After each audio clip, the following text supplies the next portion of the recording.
I have spent my entire weekend curating up a list and it was very hard. But I have finally selected books that I want to prioritize reading in the year of 2026.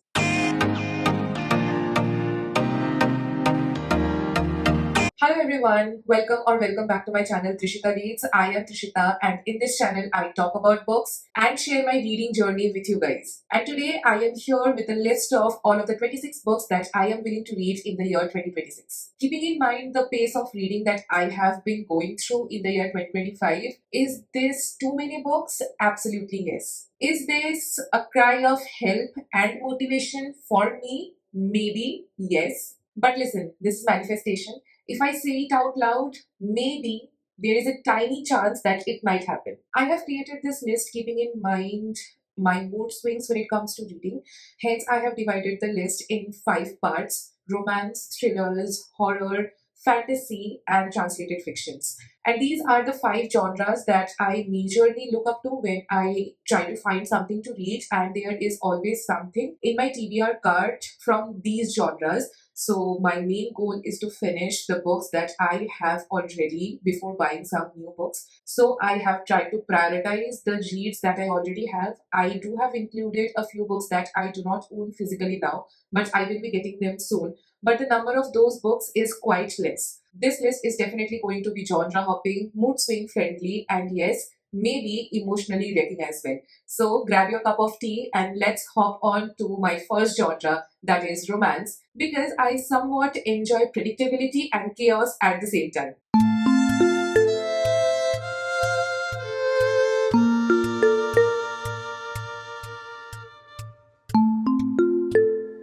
Amongst all of the 26 books, the majority number of books are present in the romance genre. I have selected seven books that will be in my priority list in the year of 2026. And coming up first is This Summer Will Be Different by Carly Fortune. I got this book pretty recently, but I have heard about this story for quite a long while now. This book has been in the market and is popular in the market for a very long time. And finally, when I got this book, I decided that it is time that I prioritize reading this book, and hence I picked this one first. This book is the definition of we shouldn't, but we absolutely will. This book is a vacation romance where your best friend's brother is involved, and the main character obviously has some inclination towards the best friend's brother, but she also knows that stakes are high because her best friend will not like the outcome of the thing. And that's why every year these two, I mean the main character and the best friend's brother, make some annual pact, but every single year they kind of end up breaking those pacts of not being involved in something that is casual but not a relationship. You know what I mean, right? But this particular year, I mean the summer of the year that this book is set in, the main character has made a promise to herself that this summer will be different because her best friend is going through something and she wants to prioritize her best friend's emotions rather than her fling with her best friend's brother. So I'm very excited to see what this conflict of emotions is going to be, and I am expecting nothing but good things about this book. How can my list of romance novels be complete without a Ashley Poston's book? If you have been following my reading, then you know how much I adore Ashley Poston, and that's why I have chosen Sounds Like Love by Ashley Poston to be the second book that I want to prioritize reading this year. Look at the beautiful and vibrant cover of this book. What I like the most in Ashley Poston's books or storytelling or selection of stories to tell about is she mixes up romance with magical realism, and that is something that I have not read much done by other authors. So she was the first one I stumbled upon, and that's why I really love her works so much. I have read two books by her so far, and both of them were really nice, and I am definitely expecting the same from this one as well. This book is about a songwriter who is currently stuck. She is stuck in a dilemma, you can say, where she couldn't possibly write another song, but there still is one melody that is stuck in her head, which has come with an imagined voice that she can't leave behind. And this book suddenly takes a turn when she sees or meets the man, I mean, the real man behind that voice that she had imagined. And they slowly and steadily, I guess, start composing the song, maybe. And this is the story of that song and how these two people start falling in love with each other. I mean, I have basically no clue, but I am very excited because I know that this book is going to be very good because it is written by Ashley Poston. I cannot wait to read this book and I cannot wait to share my thoughts with you guys. And please comment down below if you love Ashley Poston as much as I do. The third romance novel is Holding the Reins by Paisley Hope, and I acquired this book last year. I guess 2025 or the end of 2024. Quite a long while ago, but I do remember that I got this book at a very, very discounted price in Amazon. That's why I got this book. Otherwise, I did not know anything about this book. I have not seen people talking much about this book, but I do feel that this year I do want to try a cowboy romance because I have seen people being crazy about cowboy romances. So I will give this a try. A little bit skeptical, but I do want to expand and see how different subgenres work in romances. Here's a close-up of the cover of this book. So let me tell you a little bit about this book without telling you much so that the video is not very long. This book also has a romance angle between the main character and brother's best friend. This book is set in a small town and the brother's best friend is obviously very grumpy, very broody, emotionally unavailable, stays always angry, kind of very cliche. But I am expecting a good time with this story, and I know that I do like small town romances. So I know that even if everything goes down the drain in this book, but small town romance trope might be something that will help me read this book, and I'm very excited to get to know the cowboy romance subgenre. Very excited to read this one. The next book I have is The Christmas Fix by Lucy Score. Look at how beautiful the cover of this book is. Maybe I will read this book during Christmas in 2026. I thought of picking up one book that somehow resembles Christmas so that I can read Christmas books during Christmas that I never do because I do not have Christmas romance novels much. So this was the one that I could find in my TBR and I added it to my list. Having high hopes that I will be free during Christmas to read, and if I do, then I'll choose this one. This is a classic grumpy sunshine romance where the grumpy character is the single dad in the story and the sunshine is the celebrity heroine, and mix that together with Christmas festival disaster and you will get this book. You know, things are the same. They hate each other, but deep down they don't. They slowly and steadily start knowing each other and they fall in love with each other, maybe. I'm very excited to see how enemies to lovers thing happens in this book. And I am excited to see how this grumpy single dad meets this heroine in the very first place. So the premise is quite interesting and unique. Coming up next, we have The Night Shift by Annie Crown, which is, I guess, a romance between a book lover and a basketball player. Definitely, from the cover of this book is giving a lot about itself, and yes, it is a sports romance. She is a bookworm librarian who works in night shifts, and these two people meet because this guy, the basketball player guy, needs poetry recommendations, that too at night, from this girl.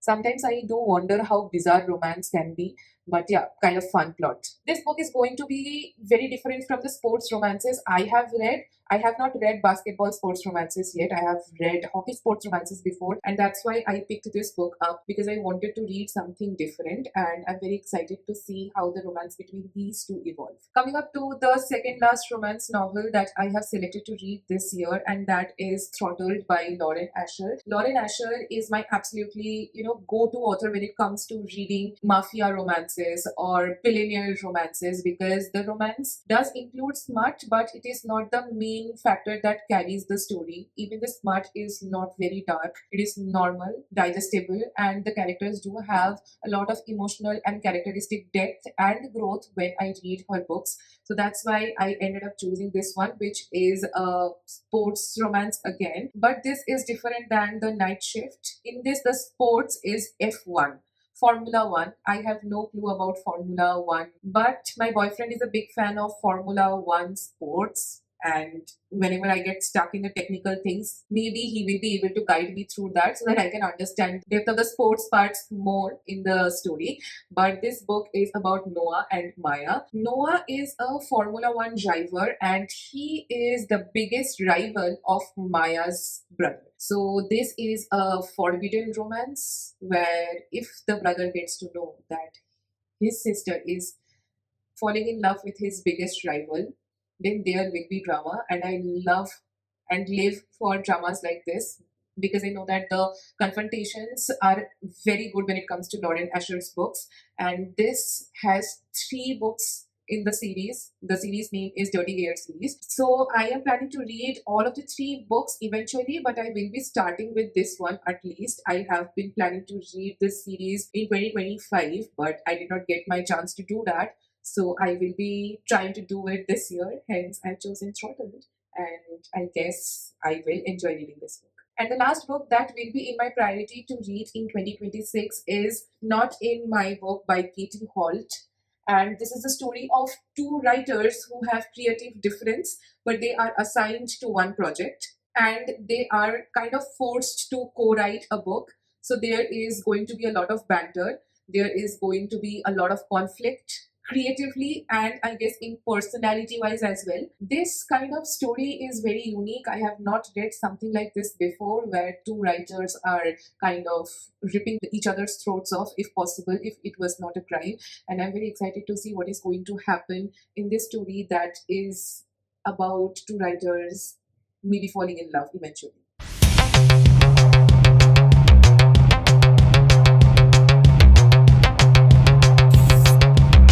Now that all the lovey-dovey stuff is done, let's now go straight into some good, dark, maybe twisty thrillers that I will end up enjoying in the year 2026. And I have selected six thrillers to go with, and thrillers are majorly my comfort genre. Whenever I feel down, whenever I feel reading slump is going to hit me, whenever I feel bored, I end up picking a thriller. So even though I've selected seven romances and have selected six thrillers, I know that if needed, I will be possibly ditching everything and reading thrillers. So I have selected less number of books in this list so that I can mood read if needed and don't have to stuck with this list possibly because I will be finishing these very soon. So the first book is The House We Grew Up In by Lisa Jewell. Lisa Jewell is one of my favorite writers when it comes to thrillers because I usually love how she keeps me guessing majority of the times and how well the characters are developed and how psychologically twisted the books are at the end of the day. So I picked this book up because of that, because how can I possibly not include Lisa Jewell in my 2026 book list? So this is going to be a very great read. I have a feeling in my heart about this. And this book is about a perfect family that encounters a tragedy and a house that remembers everything. This book definitely feels like an emotional damage that is twisted by a rope in a thriller, and I'm very excited to see the family dynamics and what actually happened in the family, what the tragedy was, what ended up with the characters. Very excited to uncover all of the secrets that are buried in this house. Next up, I have The Maid's Secret by Nina Prose. I really love this cover. I've read the previous books before, and that's why I picked this one up because I really love Nina Prose's writing. This book is, I guess, way better than the Frida McFadden's The Maid series, but that's my personal opinion, I guess. And this story is about a maid named Molly,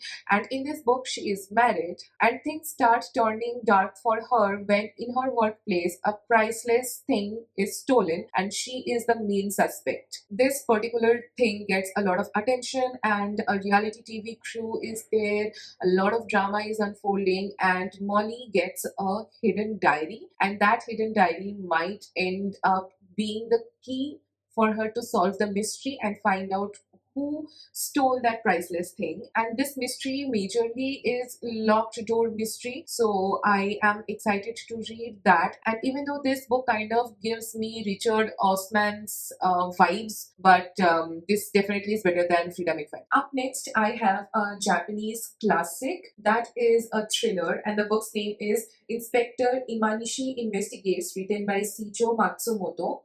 This is the book, and I have not seen anyone talk about this. I have not seen anyone read this even. And I discovered this book accidentally when I was searching for Korean or Japanese translated books in Amazon. And I came upon this book, which is obviously a little bit damaged because Amazon ships books, I don't know in which condition.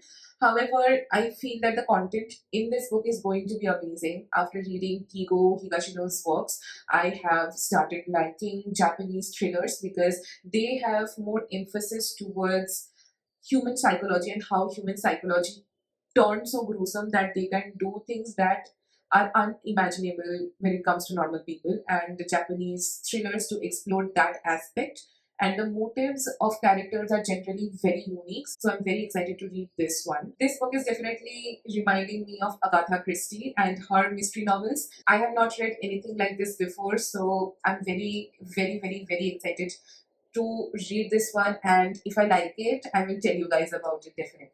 Next, we have a book that is more of a horror-y thriller, but I still have included this in thriller section because I do feel that there's more thriller part in this book than horror. And the book's name is Murder Road by Simon Seth James, and this particular cover tells a lot about the story. Do you see a stranger over here?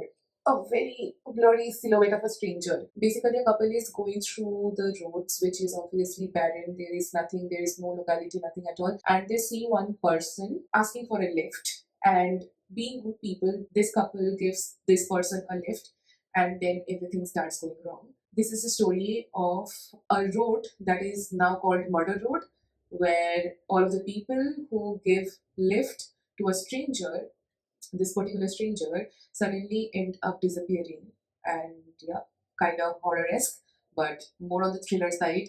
So very excited to read this one. I mean, I'm getting goosebumps right now talking about this book. So yeah, I think this will be really good in winters. Very excited. Next up, we have In Safe Hands, which is an advanced reader copy given very graciously by Penguin Random House in the year 2025. And I am now getting or trying to prioritize reading this book because the plot of this book seems really nice, but as you guys already know, I did not get time to read much, but yes, I'm definitely going to read this book this year. That's a promise. Imagine you move back to your place to care for your dad, and you find out that his caregiver is too perfect, too good. And this caretaker girl starts acting like his daughter, showing that she is more important to your dad and your dad is more important to her, and you were never in the picture even though you are. Gaslighting, manipulation, psychological dread, there is all in this particular book, and I think after hearing this, you might also be very intrigued to read this book. And last but not the least in my thriller section is Love Mom by Ileana Zander. I got this book in Crossword for 60% off, and I definitely picked this book up because I was looking for good thrillers in Crossword in the sales section, and when I read the blurb of this book, I really liked it. So I got this book for 60% off from offline bookstore, that too in India, which sells original books. That is completely insane. I could not believe my luck that day because a lot of good things happened that day that will always be very special to me. So yeah, this book is very exciting, and let me tell you a little bit about this. So in this book, the main character's mother is a best-selling author, and tragically she dies in an accident. But amidst all the chaos, the loss and emotional trauma that this main character is facing, investigators start asking questions to this particular person about her mother's tragic accident. And at the end of the day, she starts questioning whether it was an accident at all or not. Is there any possibility that what happened to her mother is a murder?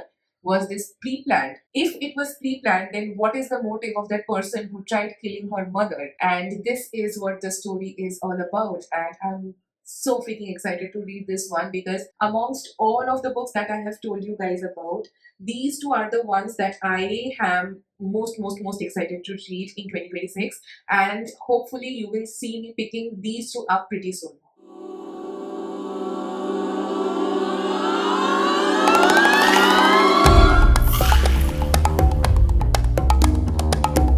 Coming up next, I have one genre that I do not read much, but I got one particular book that made me include one specific genre in this list, and that is horror. I have read Lovecraft's stories. They were very gruesome, twisted in their own unique ways, and I really loved the stories, but I do not end up going or running towards horror because It by Stephen King did that to me. I don't understand the hype about this author. That's a different hot take. But yeah, I did not like reading It by Stephen King. Keeping that away, It by Stephen King gave me a What do you say that?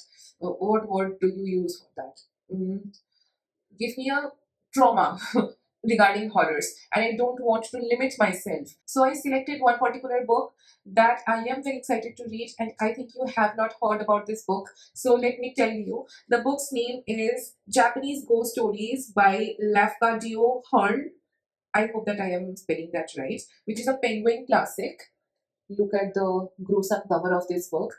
I have never heard anyone talk about this book, and obviously, when I was scrolling, I stumbled upon this book and I instantly added it to my cart because this is a selection of ghost stories. And keeping in mind my love for translated fiction, I know that this is going to be very gruesome. This is going to be very spine chilling. And at the end of each story, I am expecting that there will be one lesson that I get to learn. You know, some moral lessons that we generally get to learn after finishing one story when it comes to Japanese thrillers is quite common, and I'm expecting the same from this. So, this book made me keep three books in the horror section for the 2026 list. So, definitely kudos to this book, and I'm very happy that I am going to read horror, but the thing is, I do not have any more books that will be horror-esque or horror-y proper in my TBR card. So, I have added two books that I will be getting in the next few months, not particularly this month, but next few months when I will feel like reading a horror novel. And the two books are The September House and Horror Hotel. The September House is a horror story that revolves around a house, obviously, and there are a lot of creepy things happening around the house. So I do want to read something like that.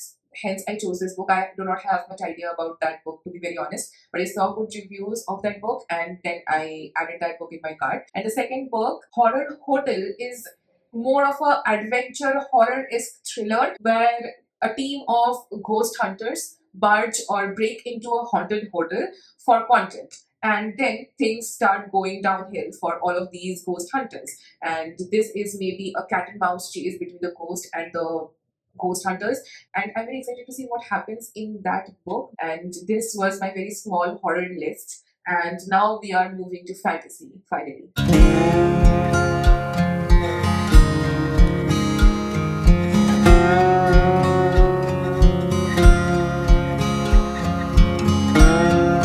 My fantasy score is not very good in 2025. Maybe I'm growing away from this genre, or maybe I am reading mediocre fantasy novels because I loved reading Alchemist, even though there were things that I did not like about the book. But the plot of the story was really nice. It was a complete fantasy novel, and I liked that. But however, I tried reading Fourth Wing thrice, but still, I did not end up reading that book. That I guess tells a little about the choices that I have made so far in fantasy. But however, I have kept five books in my fantasy list, and I'm very, very sure that I will really love one particular book because it is not fantasy per se, it is more about Greek mythology. And I have read one more book by this author before, and I really loved that. So, yeah, let me share you the book. So, the book's name is The End Crowns All, and this book is by Bea Fitzgerald, and I already have read Girl, Goddess, Queen. Really love that book. And this is what the spine says: love caused this war. And her writing is absolutely amazing. I have read very few books about Greek mythology that are not boring, and she kind of brings a modern twist to the stories, to the retellings, and those modernizations are very digestible, you can say. And that's why I really loved and that's why I really loved her first book. And instantly, when I saw that she has written another one, I got this book last year or maybe year before, and still not have read the book because this is thick. This is huge, 555 pages. Because of the thickness of this book, I was very scared to pick this one up. But since I have started reading every single day, and I have made myself understand that it is not always about the number of books, but it is more about the quality and satisfaction during reading, I have started picking up thick books, and I am okay with reading one book in 1 month now. So, yeah. I'm finally very happy and excited to pick this book up. I know that this book will hurt, but I think I am ready for a emotionally wrecking book. Next up, I have Daughter of the Moon Goddess by Su Ling Tan. Very pretty cover. and I have acquired this book pretty recently only. I was very excited to get this book because this is a retelling. Basically, this revolves around Chinese mythology, where there is forbidden magic, celestial kingdoms, and obviously high stakes where impossible choices need to be made, sacrifices need to be made, and this book definitely will cause a lot of emotional pain when I will be reading it. This book definitely has all of the elements that I love in a fantasy, so that's why I picked this book up. Next up, I have Fourth Wing, which I will try to read for the fourth time. And if I don't read this book this time, then I will definitely be DNFing it. But you know, when the book is so pretty, it is very hard to not read it. But somehow, after 10-15 pages, I end up not reading the book, and it is not a good feeling, to be very honest. However, I do want to give this book a try because I have heard that this is the best book in the series. The series keeps on getting slower and bad. That is something that I know that I will not enjoy, but you know, what can you do? You cannot do anything. So, yeah, I will try reading this book, but I do not have many expectations, but definitely will try. Coming to another book that I was gifted by my boyfriend in the year 2025, early in the year 2025, and that is The Ruin of Kings by Jane Lyons. Basically, this book was gifted to me during Boimela, Kolkata Boimela, and I still have not picked this book up because of the length of this book. I'm scared. I'm very scared to pick this book. And this is part of a series. In the year 2025, I did not know whether I was willing to commit to the first book, that too in a very long series. But I thought that if not now, then never. So I have added this book in my TBR in the year of 2026. I'll try to prioritize reading this. And yes, this book definitely has adult fantasy elements. Dragon is definitely there, but the main character is morally grey, and he is destined, or you know, he has chosen to destroy everything that comes in his way. And I'm very excited to see what the story basically is, because when it comes to adult fantasy, that too long series, the character development is something that is really well done. And when my boyfriend read the plot of this book, he selected this book right away for me because he really loved the plot. So if I read this book and I like it, I might be able to convince him to read the book, and that will be a big achievement. And this are my nails right now, which is matching very perfectly with this book. So, yay for that. And the last fantasy book that I want to read is not with me right now because I don't have that book. I will be getting that book from Amazon later on, and the book's name is Princess of Souls. This book follows a witch and is forced to steal souls for an immortal king. However, that king's throne is in danger because there is another boy who is trying to dethrone him. And that boy's and this witch's fates are tied. They might fall in love, there might be some chemistry, there might be some betrayal, and I really love the plot of this particular story. Hence, I added this book up in my cart, and I will be getting that book soon after reading a few of the books that are in my list. So yeah, this wraps up every fantasy novel that I want to read in 2026.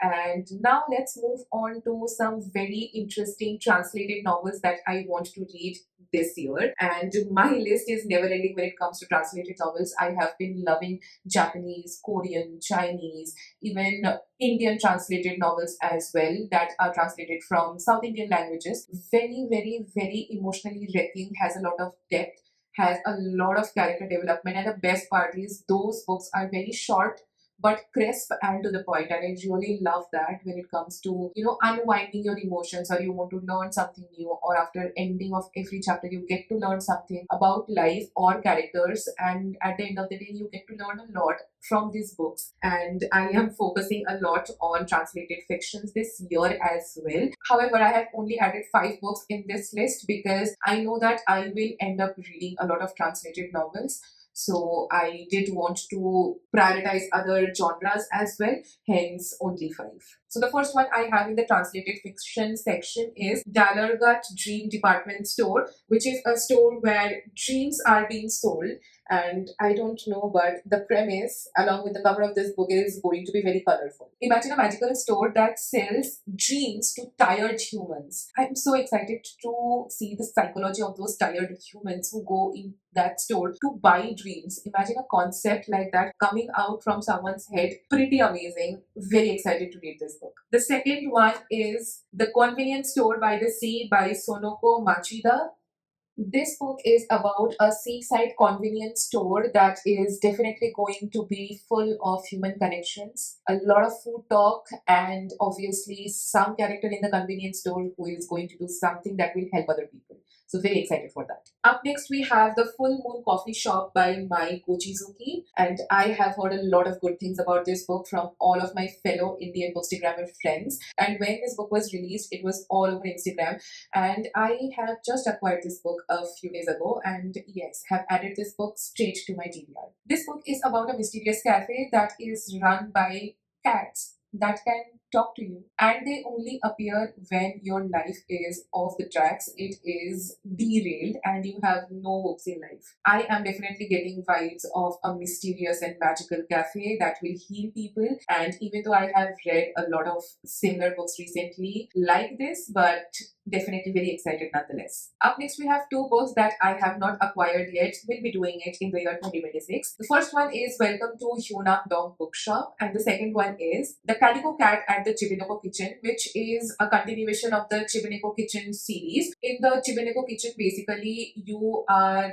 given a magical meal that lets you talk to the person who is dead, and you can have a conversation with the person till the food is hot. I already know that this will be emotionally very heavy, but I am all in for this. And when it comes to Welcome to the Hyunam Dong Bookshop, this story resembles a female character who has burned out in life, and her last resort is opening a bookshop to, start everything from the scratch and restart her life. This book definitely will inspire me, and this book definitely will emotionally wreck me, but that's what good books do, right? So this is my list of all of the books that I want to read in the year 2026. And I hope that you guys have enjoyed watching me blabber about these books. Let me know in the comments down below which books should I pick first from this list. And if you enjoyed watching this video, please do not forget to like, share and subscribe my channel, and definitely send this video to your friend who has an uncontrollable TBR. And I will see you guys in the next video. Till then, pick up your book and start reading. Bye.